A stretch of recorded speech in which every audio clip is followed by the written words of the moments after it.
từ nhé, và xem con ốm này.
Chơi với em mình tỉ ra sẽ game sao?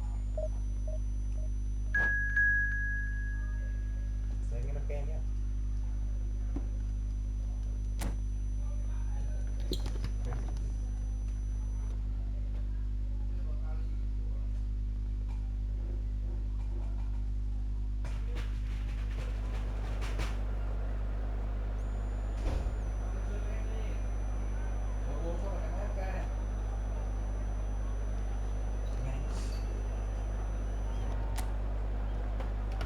Chơi em cắm cả cả đêm. Bạn hôm qua cũng chịu rồi. Do game của con muốn trên giường hơi lát thì do game của con ấy. Chịu giờ làm cái không? Nhìn bố này vẫn chưa được mà.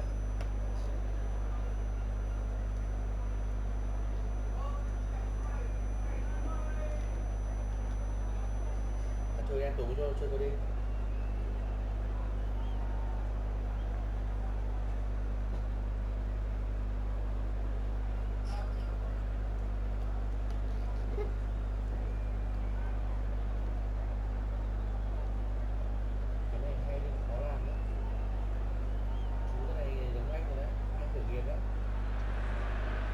Well, what a sight this is. A beautiful evening and the promise of a match that will really get the juices flowing. Well, the pre-match build-up has been fantastic. Now, the game itself. Để đấy tối có cho cắm qua đêm. Cầm nữa à?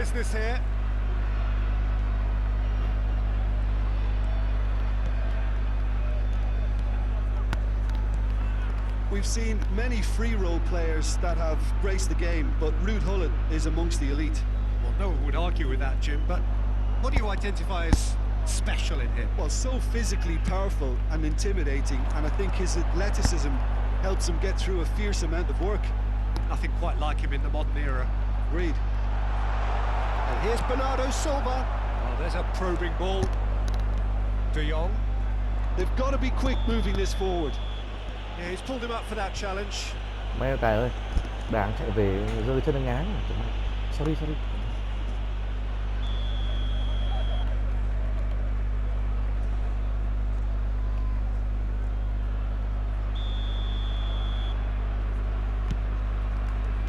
Oh, what a ball!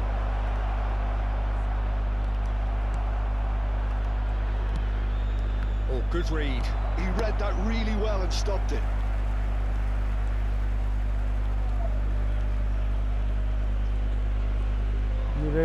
Đây với em. Alonso. Bernardo Silva. And here's Nunez. Eze. Thuram does well to get it back. Thuram. Eze was alert to the possibilities, but in the end it's fruitless. Well seen, saw that coming. That's great positioning, so good from him. Playing cross-field, changing the point of attack. That's really well manoeuvred.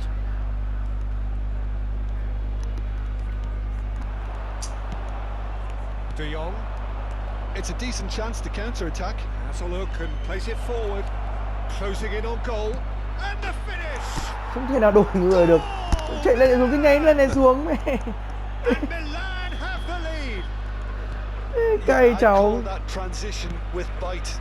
They won it back and bit hard. So a breakthrough already. Now it's Darwin. Oh, sweet feet. There's a beautiful simplicity about this contest. Willing running on one Trời ơi, side, đấm mình kìa. dogged defence on the other. And here's Messi. Oh, that is good. Super running, sharp movement. Came up against a defender though who was ever so determined. Has a goal! Thôi bạn ơi, đá vào này hơi kinh đấy. Vietnam are behind here despite their domination of possession. Darwin. And he's had it nicked away. Now the ball's gone astray. De Jong. Mấy thằng CB. He's a sharp little ball here.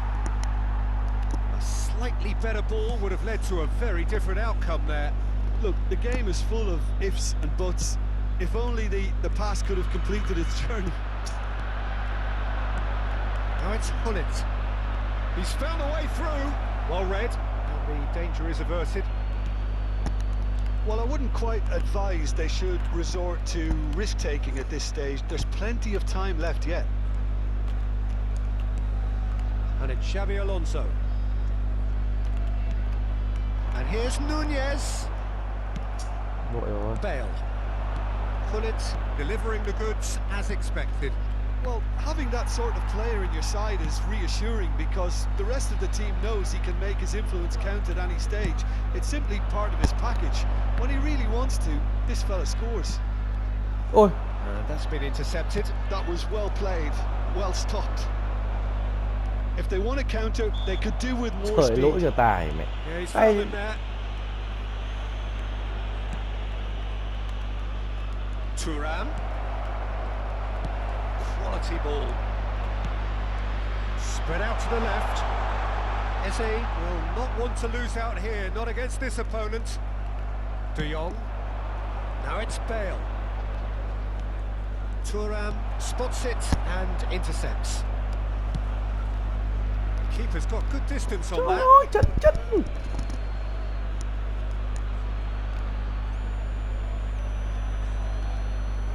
It's a poor throw that, picked off with relative ease. Final ball not quite right, his teammates are irritated at that. Vietnam certainly could do with a positive spell for the remainder of this half, just to set the tone for what's to come. Belletti has headed upfield, and it's Messi. Rijkaard makes the interception. Well, I'm not quite sure he needed to hold up play quite as much as he did then. A couple of his teammates were very annoyed. Eze.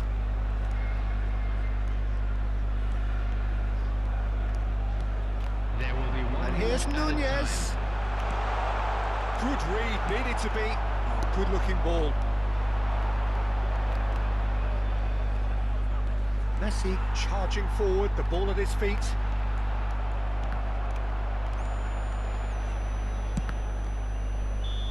And that'll be the final action of the first half. So there we are, half-time. Both teams head into their respective dressing room. And while there was a genuine flow about the game, most importantly, there has been just one telling moment. It's still very tight here. The game still up for grabs. And the half-time score, 1-0. Well, for me, Peter, things have never really got going, but at least this will be a good time to reflect and Cứ một trận thắng một trận thua, tỷ lệ cũng đang là khoảng 40%. Đội cũng chưa vượt qua chính mình. Đá thế này thì vượt làm sao được. Vietnam really need to bring up their intensity and rhythm a notch or two, Peter. Just looked a step too slow on everything. Bernardo Silva. Eze. Oh, facing up to his adversary. This is a formidable matchup. Thuram with a definite fell there. Và không chế bóng rất khó chịu của Eze.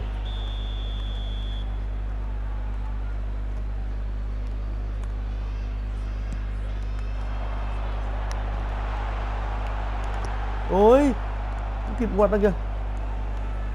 De Jong looking for the runner. Rummenigge unable to make it happen for all his good intentions.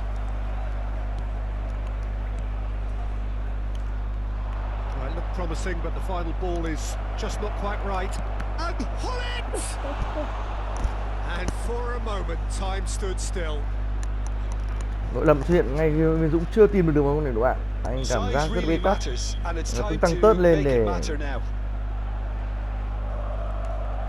phòng ngự rất chắc chắn. Ta nhìn thấy điều này. Vietnam are looking to go forward now.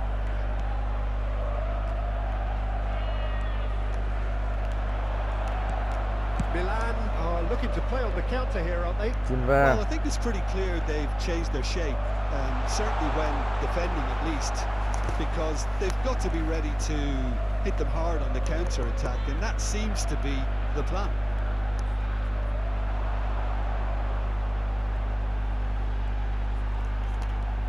Bernardo Silva, and that interception was most necessary. He read that really well and stopped it.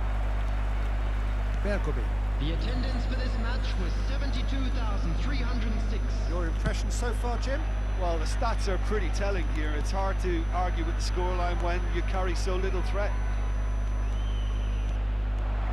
And it's Bernardo Silva. Bernardo Silva driving forwards. Well, this is exactly the approach they have to take now, Peter. This is a really front-footed approach. Well, the question now is whether they can sustain it. The pass is intercepted. Yeah. Bernardo Silva. Ô kìa. Out of play vậy for trời, a thằng xin pha goal hâm kick. này.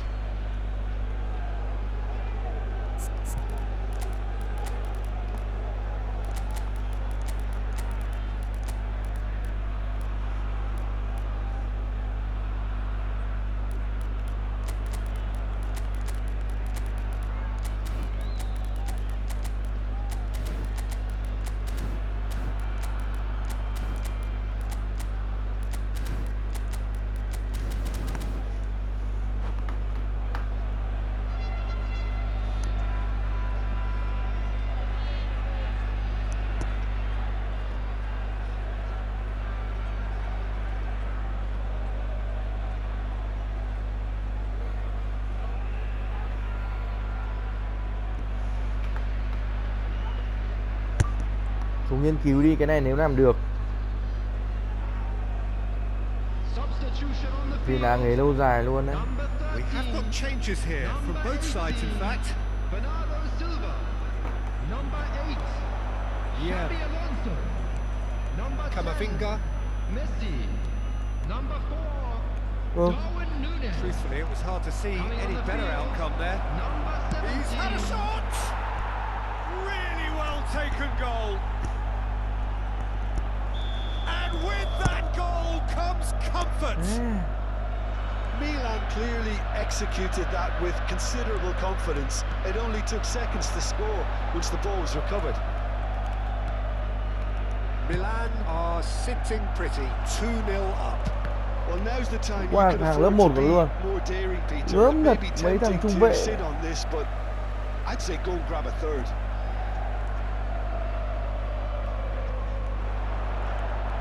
Now it's Schneider. Rodri. Oh, shooting chance! And that was Được very giải giải necessary. tòa nhé. That's been intercepted. That's great positioning. So good from him. Oh, now here's an interesting matchup. Belletti.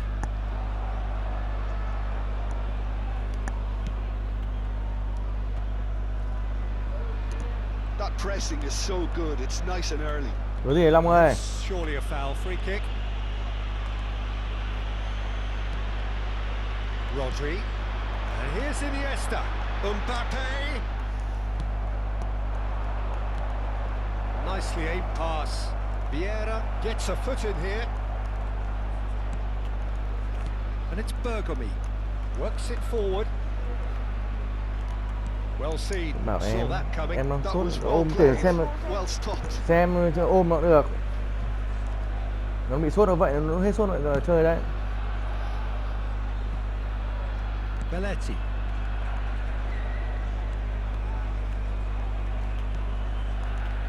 Have beautifully policed that midfield. The opposition have been handcuffed. And the shot! Surely now they are well and truly out of sight. Chịu anh em ạ, nghèo đá hay quá. And they are Này pulling có đánh một rồi, clear nhưng mà ít gì here. đâu. Put it at his razor sharp best there. That's really good anticipation too, tốt Peter. quá luôn. Just instinctively knew where the ball would be and where he needed to put himself. Clinical, just clinical. Clinical. What a game this is turning out to be for him. Oh, this has been an immense contribution from one player. He's been just about unplayable. The irresistible force today. 3-0 and things are starting to look 3-0. awfully cosy. Mbappe, Rafael Leao, Rodri. Excellent challenge there, uncompromising. Thằng đỡ tì thôi. Pull it. Shevchenko! Ah, he's given it away. What's he giving here? He's given a penalty. Vietnam present their opponents with the best possible chance here. Neuer, in the context of the game, he must save it. And he's missed altogether. A cool head was needed there, and we got anything but. Time added on 4 minutes. Mbappe. Ribéry. Schneider. Rafael Leao. He's got plenty of space out wide here. That is lovely. To cut it out. Ernest. And that will be the final Bố của act. game là 3 quả rồi. Vietnam have very little in the way of excuses here, simply having no answer to a display that was...